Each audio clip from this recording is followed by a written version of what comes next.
At its peak in the 14th and 13th centuries BC, the Hittite Empire was one of the great powers of the Late Bronze Age, rivaling Egypt, Assyria, and Babylonia. From the fortified capital of Hattusa in central Anatolia, Hittite kings ruled a wide realm through treaties, vassal alliances, and a disciplined bureaucracy that recorded laws, rituals, and diplomacy on clay tablets. The empire controlled strategic routes linking the Aegean coast to northern Syria and Mesopotamia, benefiting from trade in metals, timber, grain, and prestige goods. Hittite rulers negotiated as equals with pharaohs and managed a diverse population of languages and local traditions. Yet the empire's strength depended on delicate supply systems, dependable harvests, secure roads, loyal vassals, and functioning ports. When those supports weakened together, Hittite power did not merely shrink, it disappeared.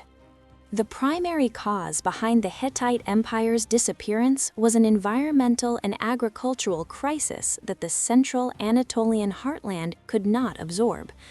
Unlike river kingdoms with predictable floods, Hittite agriculture depended on seasonal rainfall and careful storage. In the late 13th century BC, drought conditions and irregular rains strained harvests year after year.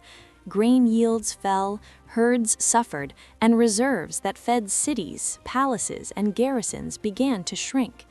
The state's power rested on the ability to supply workers, officials, and soldiers.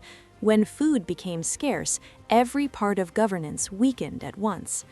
Evidence from royal correspondence points to emergency measures and requests for grain from abroad, showing the leadership recognized the danger.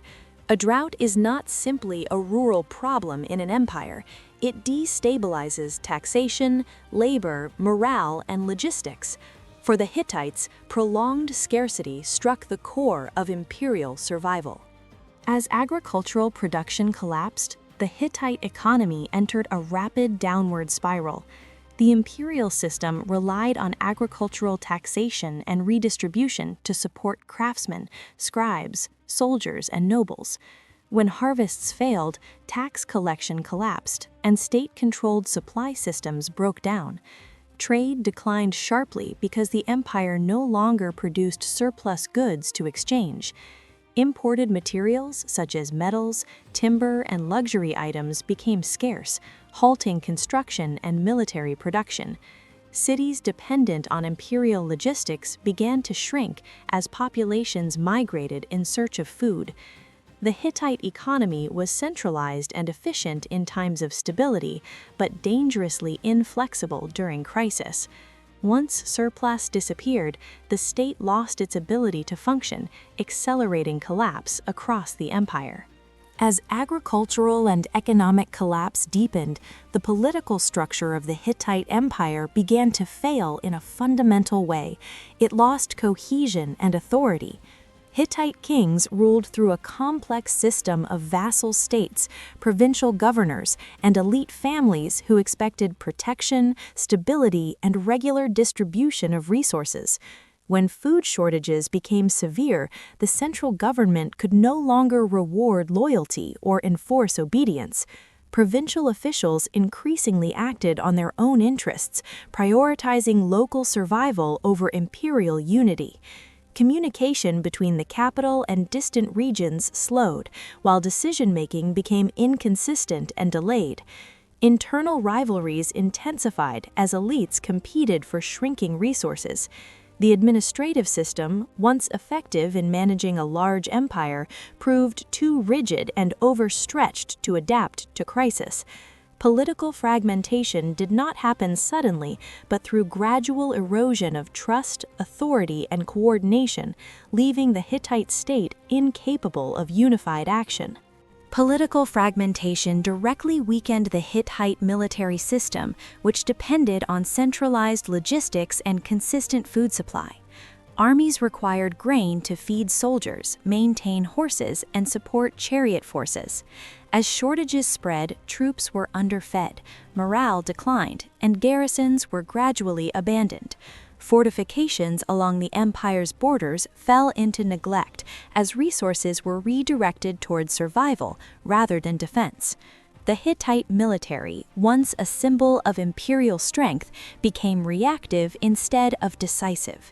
External pressures increased across the eastern Mediterranean during this period, with migrating groups and hostile neighbors testing weakened borders. However, invasion was not the primary cause of collapse. Military failure occurred because the state could no longer sustain its forces. Without economic and administrative support, the army ceased to function effectively, removing the empire's final means of preserving unity and security. The environmental crisis that struck the Hittite heartland persisted for decades, making recovery increasingly impossible. Even when political leaders attempted reforms, the land itself could not support imperial population levels. Repeated droughts damaged soil productivity, disrupted planting cycles, and reduced livestock survival. Agricultural systems that had once sustained cities and armies remained unstable year after year.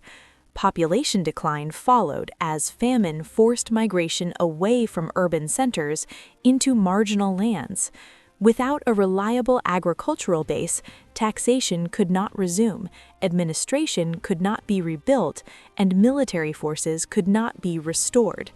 This prolonged ecological stress transformed a temporary crisis into permanent collapse. The Hittite Empire was structurally dependent on environmental conditions that no longer existed. As a result, the empire did not merely weaken, it became impossible to sustain, ensuring that collapse was irreversible rather than temporary. Internal instability acted as a major secondary cause that accelerated the Hittite collapse. Succession disputes weakened leadership as rival factions within the royal family and elite nobility competed for power.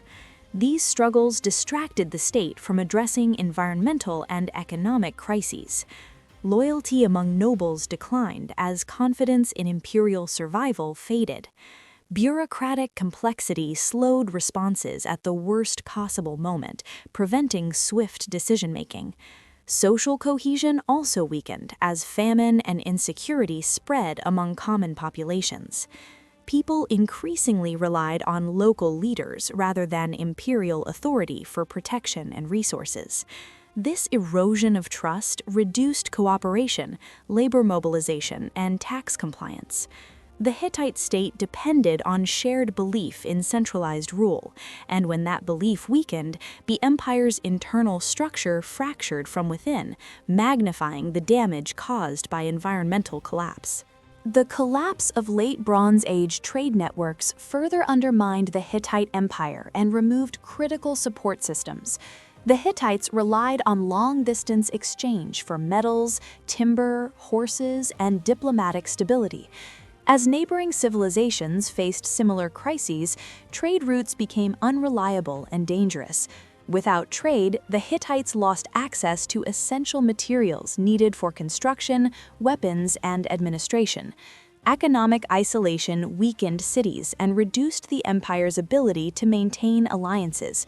Trade had once allowed the Hittites to compensate for local shortages, but its collapse eliminated this buffer. The empire became increasingly dependent on local production at the exact moment local agriculture was failing.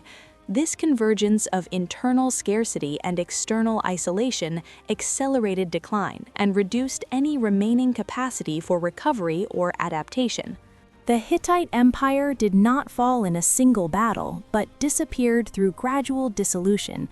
As central authority collapsed, cities were abandoned and administrative systems vanished.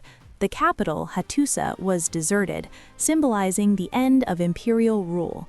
Populations dispersed into smaller, self-sufficient communities better suited to survival in unstable conditions. Without centralized leadership, imperial identity faded rapidly. Laws, treaties, and royal commands lost relevance as regional autonomy replaced imperial governance. The collapse reshaped Anatolia's political landscape, ending centuries of centralized rule. What remained were fragmented successor societies unable to recreate the scale or structure of the Hittite state. The Hittite Empire disappeared primarily because prolonged environmental collapse destroyed its agricultural foundation. From this main cause flowed a chain reaction: economic failure, political fragmentation, military weakness, social breakdown, and trade isolation. Secondary pressures intensified the crisis, but did not create it. The empire fell not because of a single invasion or decisive battle, but because its environment could no longer support imperial life. The Hittite experience demonstrates a recurring historical pattern. Complex states depend on stable natural systems, and when those systems fail, even powerful empires can unravel. The lesson is clear and enduring. Without environmental resilience, political authority, military strength, and economic organization cannot survive for long, no matter how advanced or influential a civilization may appear.